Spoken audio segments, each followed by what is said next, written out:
Alright guys, this is my 2011 BMW 1000rr.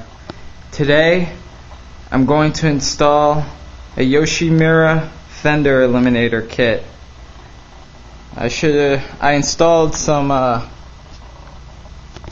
frame sliders on both ends. There's no point on doing a tutorial on that because it's only 2 bolts and they go right on. But what I'm going to show you is how to install a Fender Eliminator kit on a BMW 1000rr. Now, I went a little ahead of myself and I started unscrewing screws. But what you want to do is there's 3 screws, one here, one over here, and one over here. I took the liberty already to take them off already, and that's how far I gotten. So you didn't miss too much. But you want to take those 3 screws out. Next, what I'm gonna do is take the cowl off. There's a screw here, there's a screw here, there's another screws inside under the seat, which I'm going to take off, and then we'll continue from there. What you want to do as well is the wiring harness. They're clipped on to the rear license plate holder. Just unclip those off and start loosening up your turn signals. You're gonna need a 30 torque wrench and something to hold the bolt in the rear back here while you unscrew this. Alright, so I got the seat off, which I must say BMW should have done a better job on how to access the seat and to put it back on. My Yamaha's way easier and way better to do. Now, there's the screws I was talking about. There's one right here, and there's one right here. There's one up here, and there's one up here. Go under it, you're gonna see right under the tail light there's one here, one over here, and there's 2 more on this end and 2 more on the opposite end. So what I'm gonna do is I'm gonna start taking the cowl off, and I'll be right back. Okay, so now I took the cowl off. Now when you take this off, it's kind of like a pancake. The top goes on top and the bottom comes on bottom, and the screws hold it all together and squeeze tight. So it's extremely easy to just take it off, you know, and I'll tell you later how if it's just as easy to put back on. Now, the tough part that you're going to have, well, I always have, is always taking these stock light harnesses off. This is for the rear light, if you can see it there. Connects directly to the rear one. You unplug that, then the whole thing can come off. What you want to do is, here's the main harness for all the lights right here, and go straight to the bottom. Make sure you don't lose these little spacers here. You can take them out, they're all the same size. Oh, and I just dropped mine right on my chain. Take them out like so.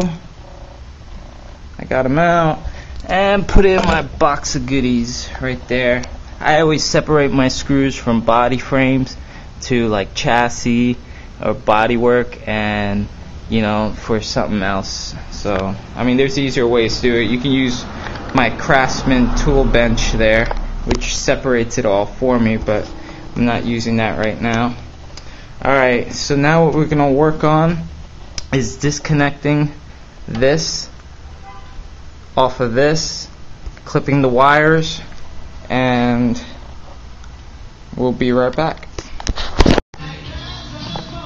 Alright guys, so I got the back of the old license plate holder off, and that's what it looks like. You're gonna have these spacers that stick out. You're gonna have one spacer here, one spacer here, and one spacer here. This is a stock wiring harness, which I already spliced. What you're gonna do is you're gonna basically get rid of this stock spacer and this stock spacer. Leave this one there. Alright, be back when I've done that. Okay, we got the two spacers out. Now it's time to mount the main harness there. Alright, now that we got the brackets somewhat mounted on to hold it in place, the kit comes with these little brackets. These are for your stock turn signals. So you can use your stock turn signals or aftermarket turn signals. Alright, what you're going to do is you're going to unscrew this side first, and you're going to mount it just like this.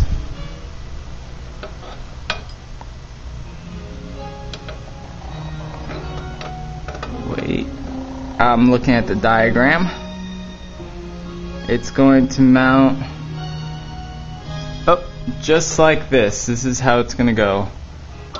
And repeat the same for the other side. Okay, we got the mounts on there. Just like that. That's what's going to hold your license plate and your turn signals on the side. The most pain in the ass part for me is the wiring.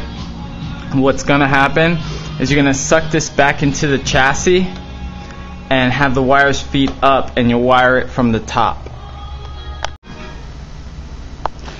Alright, as you can see, slip in the last spacer on the top. Oh, my screw just fell out. But slip it in, align it, and get this screw in here to mount it.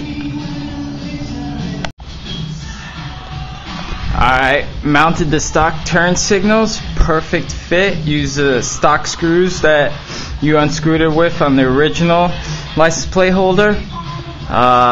It says cut off 2 inches off of the stock. Well, keep 2 inches approximately.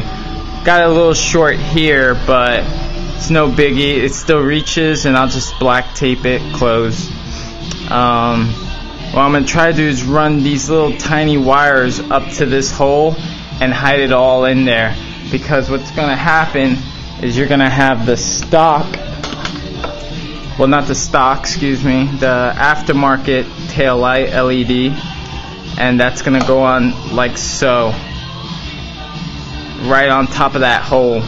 So you're going to have to cram all these wires in there, and that's the fun part that I hate. Alright, be back when that's accomplished. Alright guys, almost there. It's a pain in the ass. Apparently, yeah, I cut it too short here, so I got some extra wire. I'm going to tape one of these black for negative, and I'm going to wire it from here and do all the wiring up there, because you got to keep this really thin. The stock shrink wrap is way too thick, and it's not going to fit back there.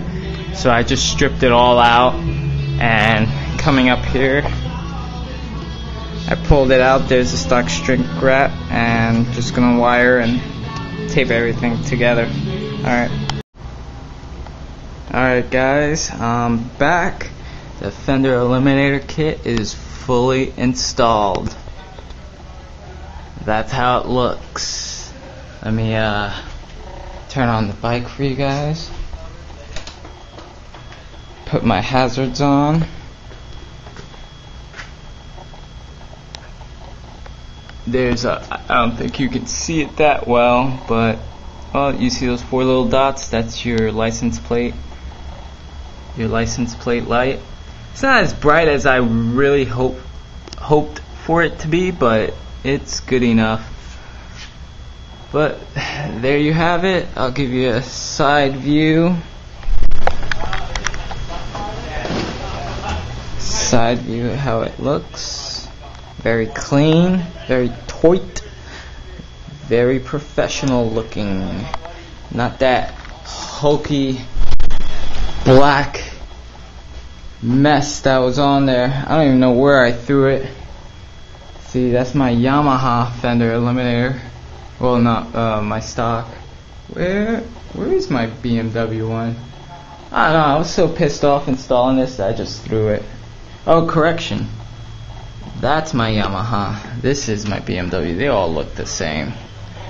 It's big. Come on, everybody, join in. Kick it. Why do they do this? Install this. Anyway, for all you novice people out there that don't really know why people get Fender Eliminator kits, as well, you know, to make it nice, look cleaner, there is a purpose, a real purpose why every stock bike has these big, bulky, ugly ones, and not too many people know why. The first obvious reason is because you need a reflector in the front and on the sides. Fender Eliminator kits do not have those unless you buy one of these license plate holders with reflector thingies, but I think it's tacky. I don't know, how would that look if I put that right there? Would that look cool? Let me know and I'll put them back on, but they look tacky on the stock. But anyway, back to what I was saying. The real purpose is by Department of Motor Vehicles laws. If this was where it was, all license plates must be displayed past the rear tire.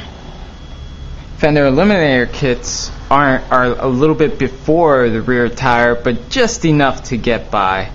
But let me see, I wish I can hold it for you guys so you can get like a better view, but they always stick out far and bulky because they gotta get past the rear tire to pass inspections.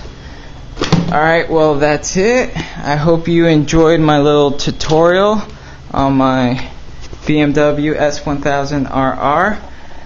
I am still waiting on my exhaust, so more videos to come. Thank you for watching. Bye.